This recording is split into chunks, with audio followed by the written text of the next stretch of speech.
Advance learners के online English classroom में आप सभी का स्वागत है। आज आप लोगों के लिए मैं यहाँ से व्याख्या करूँगा शेक्सपियर का सोनेट नंबर 18। राइट, शेक्सपियर जो इंग्लिश के बहुत बड़े नाम हैं, he was the greatest playwright. He was not only a greatest playwright in fact, but he was a good sonnetti। Shakespeare ने अपने एंटायर लाइफ में 154 सोनेट लिखा है। अगर इस सोनेट को कैटेगराइज में करूं थीम वाइज तो 3 कैटेगरी की इनकी यह सोनेट है। From sonnet number 121 to 126 it is for fair youth sonnet.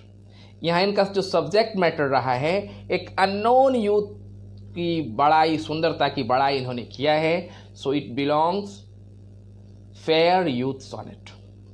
फिर अगली कैटेगरी जो है 127 to 152, यह dark lady sonnet. And last 2 couplet, 2 sonnet I mean the great Greek sonnet. So आज का जो अपना सोनेट है, सोनेट नंबर 18, यह फर्स्ट कैटेगरी का है, द फेयर यूथ सोनेट। आज इसी की व्याख्या मैं आप लोगों के लिए करूंगा। इसकी व्याख्या मैं शुरू करूं इसके पहले अन्य दिनों की तरह मैं फिर आपसे आज रिक्वेस्ट करूंगा, please go ahead and subscribe my channel. अगर आप लोगों ने सब्सक्राइब नहीं किया है, प्लीज़ चैनल को सब्सक्राइब करें और सब्सक्राइब करने के वक्त इस बेल आइकन को हिट अवश्य कर लें, ताकि जब कभी मैं यहाँ से कुछ अपडेट करूँ, इसकी जानकारी आपको immediately without losing a moment आपके पास पहुंच जाए।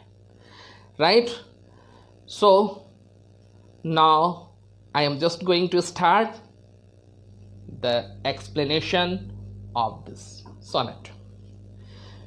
इस सोनेट में आप देखें तो 1 2 3 4 लाइन की क्वार्ट्रेल है ना, और लास्ट का यह 2 लाइन कपलेट में इन्होंने लिखा है। इसका अगर आप राइमिंग स्कीम देखें तो यहाँ फर्स्ट में ही पहले मैं राइमिंग स्कीम के बारे में बात कर लूँ। डे मे के साथ राइम कर रहा है और टेम्परेट डेट के साथ राइम कर रहा है, तो सिंपली इसका राइमिंग स्कीम है ए बी। राइट, आइए अब शेक्सपियर के शब्दों को समझने का प्रयास करते हैं। Shall I compare thee to the summer day? Thou art more lovely and more temperate. Rough winds do shake the darling birds of May, and summer's lease hath all too short a day. तो जैसे कि मैंने पहले ही कहा था, यह fair youth sonnet है। Poet यहाँ पर कंपेयर कर रहा है अपने फेयर यूथ बिलवेड की तुलना समर के साथ। बड़ा अटपटा सा लगा होगा सुनकर। अगर यहाँ मैं किसी यूथ की तुलना, किसी सुंदर की तुलना मैं समर से करूं तो डाइजेस्टेबल नहीं है, बिकॉज अपने यहाँ का समर काफ़ी स्क्रॉचिंग होता है, बेचैन कर देने वाला होता है। But we know Shakespeare was from London, और उनकी कंट्री में समर को सेलिब्रेट किया जाता है, सालों भर की ठंडक से राहत दिलाता है वह। इसलिए यहाँ पर सुंदरता की तुलना उन्होंने समर से किया है, जिसको हम जस्टिफाई कर सकते हैं। यस, तो वह क्या कर रहे हैं, अपने बिलेवेड की तुलना समर से कर रहे हैं, लेकिन फिर समर में ही कुछ न कुछ डिमेरिट भी देख रहे हैं। क्या देख रहे हैं, कह रहे दो art more lovely and more temperate. Means summer is not temperate. Summer में कभी गर्मी बढ़ भी जाती है, घट भी जाती है, लेकिन इनकी जो बिलवेड है वह समर से अधिक सुंदर और टेम्परेट है, इवन स्टेटस में है, इवन मोड में है। neither too hot neither too cold. Rough wind do shake the darling birds of May, and summer's lease has too short a day. फिर अगले 2 लाइन में ये समर का नुक्स निकालते हैं, उनकी कमियां निकालते हैं। क्या बोलते हैं, समर में विंड कैसा होता है, रफ होता है। एंड दिस रफ विंड से क्या होता है, पेड़ के पत्ते गिरते हैं, कभी कभी मालूम होने लगता है कि मई आ गया है, मई वहाँ ऑटम सीजन होता है। So summer is not good. Again वे फिर क्या कह रहे हैं, समर क्या होता है, summer has limited time period. Summer क्या कह रहे हैं, lease has and summer lease hath all too short a day. Summer जो है थोड़े समय के लिए होता है, खुशियां तो लाता है no doubt, but this is for limited period of time. Definitely he is beloved जो है वह डेफिनेट पीरियड ऑफ टाइम के लिए नहीं है, she is available for life long, right. So comparison कर रहे हैं किसके बीच में, समर और अपने बिलवेड के बीच में, in the very first stanza of the poem. फिर अगला stanza, sometimes too hot the eye of heaven shines and sometime to hot the eye of the heaven signs, and and often it is gold complexion deemed, and every fair from fair sometimes decline by chance of nature and changing course untrimmed. Sometimes अगले जो stanza में इन्होंने लिखा था temperate कहा था, अभी यहाँ पर इस टेम्परेट को और रिवेल कर रहे हैं, एलॉबरेट कर रहे हैं। क्या है, sometimes too hot the eye of heaven shines. Eye of heaven यहाँ पर इन्होंने सन को कहा है। कभी कभी क्या होता है, ये काफ़ी हॉट साइन करता है, and often his golden complexion dimmed, और कभी कभी उसका जो गोल्डन कम्प्लेक्सन है, we know sun golden colour का होता है, इसलिए उसका गोल्डन कम्प्लेक्सन क्या हो जाता है, डीम्ड हो जाता है, उसकी प्रकाश धूमिल पड़ जाती है। कभी तो वो जोर से चमकता है, तेज चमकता है, कभी कभी उसकी प्रकाश धूमिल हो जाती है। And every fair from fair sometimes decline by chance of nature's changing course untrimmed. Untrim मतलब बिना काट छांट किए हुए, बिना कोई उसमें अल्ट्रेशन किए हुए। तो क्या कहता है कि एवरी फेयर फ्रॉम फेयर, बड़ा सुंदर सा लाइन लिखा है, हर एक सुंदर जो है वो डिक्लाइन कर लेता है, उसका डिमोलेशन हो जाता है, वह डिमोशन कर जाता है, फ्रॉम फेयर टू अनफेयर।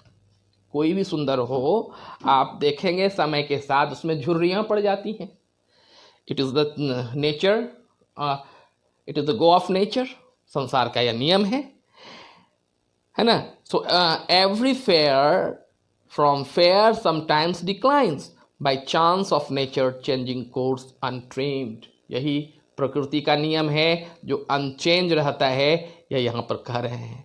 लेकिन फिर इसी लास्ट लाइन को आगे इलॉबरेट करते हुए इस थर्ड स्टेंजा में पोएट कह रहा है, but thy eternal summer shall not fade. लेकिन मेरी जो बिलवेड है उसका समर मीन्स उसका जो ब्यूटी है, उसकी जो सुंदरता है, वो कभी फेड नहीं करेगा, कभी धूमिल नहीं होगा। Nor lose possession of that fair the owest. जो भी फेयर तुम्हारे पास है, जिसको कि तुम मालकन हो, you are the honour of the fair, you are the honour of beauty, that not going to be loosed. वह कभी तुमसे समाप्त नहीं होगा। Nor shall death drag the wanderest in his shade. मृत्यु भी तुम्हें वहां तक खींच कर नहीं ले सकेगी अपने शेड में। क्यों? When in eternal lines to time the growest, because I have put your beauty in my line. यहाँ पर कवि ने अपनी लेखनी क्षमता के ऊपर जोर देते हुए, विश्वास करते हुए कहा है, अब जो मैंने तुम्हें लिख दिया ना, वह समय की सीमाओं से परे हो गया। मैंने जो तुम्हारी सुंदरता के का वर्णन अपने शब्दों में कर दिया, इसे अब कोई मृत्यु भी नहीं छू सकती, मृत्यु का शेड यहाँ तक नहीं पहुँच जाता। ठीक है, फिर तुम कब तक रहोगे? लास्ट जो इनका कपलेट है, यह 2 लाइन की पोएट्री कह रहे हैं, so long as man can breathe और आईज कैन सी। कब तक रहेगा? जब तक कि आदमी सांस लेता है, जब तक वह देख सकता है। So long live this and this give life to other, तब तक यह जिंदा रहेगा और दूसरों को भी जिंदा करता रहेगा, मतलब प्रेरणा देता रहेगा। लास्ट में कवि यह कहना चाह रहा है, मैं फिर से रिपीट कर रहा हूं, कि तुम्हारी सुंदरता का वर्णन करते करते जो मैंने इसे शब्दों में पिरो दिया, I have written your beauty in my word, so now it is permanent thing. Death has no capacity and ability to put its shadow upon you. You are free from any kinds of decline and demotions, right? You will remain as long as men can breathe, can see. And again, that time people will be inspired by it, right? So this is all about the poem. Now it is time to find out some figure of speeches. From the first line, shall I compare thee? दी यहाँ पर indirect poet ने किसी को address किया है, इसे हम apostrophe बोलते हैं। तो ये एपोस्ट्रॉफी का यूज यहाँ पर दिखाई पड़ रहा है। साथ ही साथ फर्स्ट स्टेंजा, फर्स्ट लाइन में ही कभी कंफ्यूजन में है, तभी तो वह क्वेश्चन कर रहा है, क्वेश्चन मार्क लगा हुआ है। और जब यह कंफ्यूजन है तो इसे क्या कहा जाता है? Aporia. Aporia means it is a figure of speech where poet is in doubt how to proceed. So इस लाइन में दो फिगर ऑफ स्पीच दिखाई पड़े, एक अपोरिया, दूसरा अपोस्ट्रॉफी, राइट?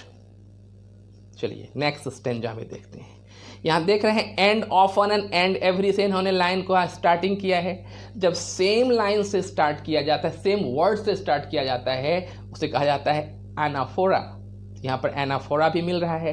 लास्ट स्टेंजा में सो लॉन्ग भी एनाफोरा हमें दिखाई पड़ रहा है। फिर आई ऑफ हेवन लिखा है, यहाँ पर पर्सोनिफिकेशन किया है पोएट ने, right? So they are some figure of speeches that has been used by poet in this particular poem. My dear students and viewers, now I believe इसका अर्थ आपको समझ में आ गया होगा। Again it is your turn. I say go ahead, subscribe my channel. जिन लोगों ने कि अब तक सब्सक्राइब नहीं किया है और जिनने सब्सक्राइब किया है, it is my humble request to them, share it, like and write your comments in the given comments box. So आज के लिए इतना ही। मिलते हैं अगली बार कुछ नए एक्सप्लेनेशन, कुछ नए स्टडी मटेरियल के साथ। तब तक